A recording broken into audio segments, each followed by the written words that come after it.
थोड़ी दूर पहुंचे तो बॉडियों को ले लेके जा रहे थे लोग और किसी की सांस चल रही थी।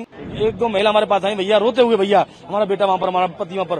तो हमें देखते ही हम एक शॉर्ट सा रह गए, हम एक साथ ऐसा रह गए, हम कहाँ आ गए यार जी, हम यानी भयभीत हो गए। मान लो जनता के लिए भगवान था, तो मैं मानता हूँ, मेरा मानना ये है भगवान था वो, और हम लोग भगवान मानते हैं उसे, जैसे उसके भक्त हैं। तो बाबा को, जैसे बाबा वहां से माइक पे अनाउंसमेंट करके गया कि मैं जा रहा हूँ और मेरे तुरंत पीछे ही आप रज ले लीजिए, रज को लगा दीजिए, कोई कैंसर है, बीमार है घर में, वो ठीक हो जाएगा तुरंत। बाबा को वहां रुककर और तुरंत माइक के माध्यम से कहना चाहिए था कि नहीं नहीं रुको रुको। तो बाबा चाहते तो इस घटना को टाल सकते थे। घटना के समय थे, मैंने कहा हाँ हम घटना के समय थे, हम उधर से आ रहे थे एटा से। तो हमें जैसे वहां पर गाड़ी रोकी, हमने देखा वहां पर भगदड़ हो रही थी, चीख पुकार, जैसे एक युद्ध होता है ना उस तरह से हो रही थी चीख पुकार। हमने, मैं और मेरा भाई था साथ में, मुकेश पहलवान, हमने गाड़ी रोक कर और हमने साइड में लगाई। हम जैसे गए, जैसे थोड़ी दूर पहुंचे तो बॉडियों को ले लेके जा रहे थे लोग और किसी की सांस चल रही थी, कुछ ऐसी बात नहीं, सारी बॉडी थी, सांस चल रही थी, सांस थी तो अपने जिनके उनके पास जो अपनी प्राइवेट वैन, गाड़ी, बोलेरो जो भी थी उनमें रख रहे थे। एक दो महिला हमारे पास आई, भैया रोते हुए, भैया हमारा बेटा वहां पर, हमारा पति वहां पर।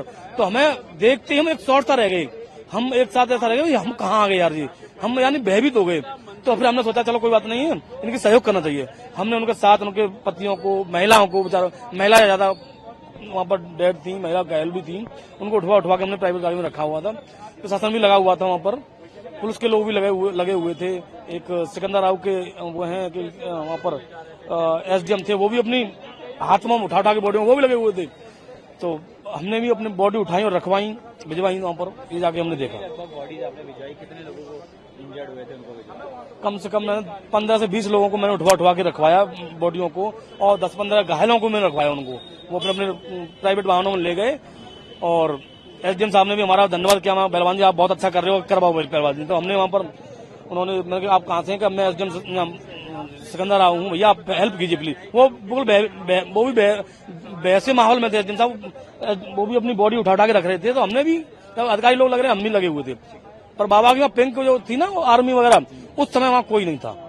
सबसे ज्यादा मैं चाहूंगा, इसमें गलती है जैसे भी है, प्रशासन अपनी तरह लगा हुआ है और अधिकारी लगे हुए हैं, परंतु जो बाबा भगवान था, मान लो जनता के लिए भगवान था, तो मैं मानता हूँ, मेरा मानना ये है भगवान था वो, और हम लोग भगवान मानते हैं उसे, जैसे उसके भक्त हैं।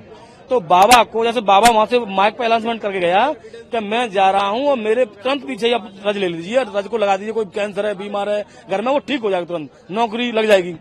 तो मेरा मानना ये है कि जैसे बाबा वहां से गई, तो बाबा जैसे निकले यहाँ से और 10-15 कदम निकले होंगे, तब तक ही वो भीड़ भगदड़ में दब कुचल के मरने लगे। तो बाबा को वहां रुककर और तुरंत माइक के माध्यम से कहना चाहिए था कि नहीं नहीं रुको रुको। तो बाबा चाहते तो इस घटना को टाल सकते थे। अच्छा, आप एक बहुत इम्पोर्टेंट बात बता रहे हैं। जी जी, जो बाबा की आर्मी है, जी जी, वो प्राइवेट सिक्योरिटी गार्ड जी जी, वो वहाँ पर बिल्कुल नजर नहीं आए, उस समय नहीं नजर आई, किसी की मदद नहीं करी। जी नहीं करी। उस समय घटना घटेगी, उस समय नहीं थे, उससे पहले चलेगी बाबा की आर्मी टोटल। बाबा चाहते, बाबा की आर्मी चाहती तो बहुत लोगों के सहयोग हो सकता था, और बाबा उन लोगों के लिए भगवान था।